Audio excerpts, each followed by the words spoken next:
এবার পুরনো ঘোষবাড়িতে আমার সঙ্গে একটা ভৌতিক ঘটনা ঘটেছিল।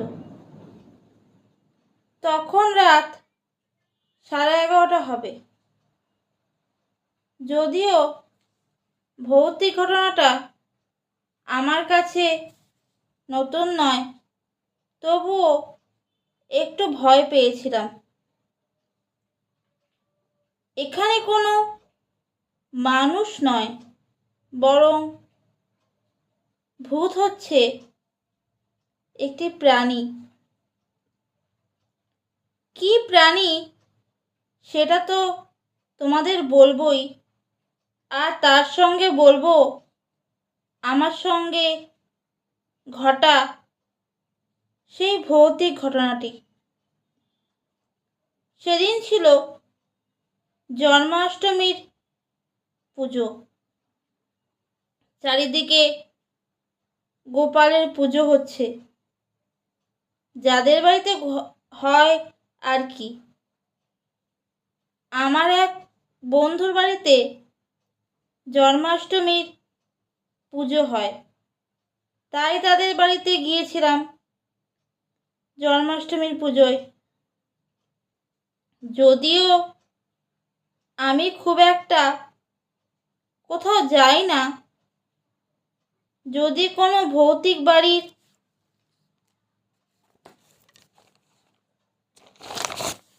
বা ভৌতিক জায়গার সন্ধান পাই তাহলেই যাই। কিন্তু সেদিন কপালে দুর্ভোগ ছিল, তাই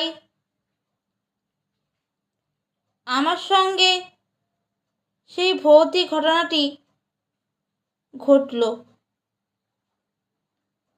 সেদিন আমার ওই বন্ধুর বাড়ি জন্মাষ্টমী পুজো সেরে ভোগ খেয়ে বাড়ি ফিরে আসছিলাম। ওর বাড়ি থেকে বেরিয়ে সবে মাঝ রাস্তায় এসেছি, হঠাৎ প্রচণ্ড ঝড় বৃষ্টি শুরু হয়। ঝড় বৃষ্টির চোটে সারা শরীর ভিজে অস্থির। ঠিক সেই সময় একটি বাড়ি চোখে পড়ল, পুরনো বাড়ি। বাড়িটি বেশি বড় নয়, মাঝারি সাইজের। বাড়িটি দেখে মনে হয় যে অনেক দিন সেখানে কেউ বাস করেনি। আজকে রাতটা যদি কোনোভাবে কাটানো যেত তাহলে খুব ভালো হয়। এই ভেবে ওই বাড়িতে ঢুকলাম। বাড়িটার ভেতরটা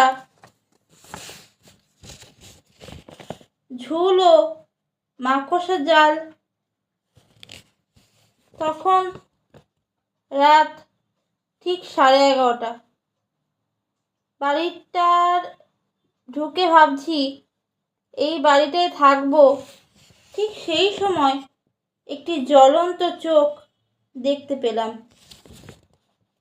ও বাবা, এ আবার কি রে বাবা! ওই চোখ দুটি এক দৃশ্যে আমার দিকে তাকিয়ে আছে। হঠাৎ দেখি ওটা একটা শেয়াল। বাবা, বাঁচলুম। কিন্তু হঠাৎ শেয়ালটা অদৃশ্য হয়ে গেল। তারপর কি হয়েছিল জানা নেই, তবে এতটুকু বলতে পারি, ওই রাতে যা ঘটেছিল সেটা আমি কখনো ভুলতে পারবো না। নমস্কার।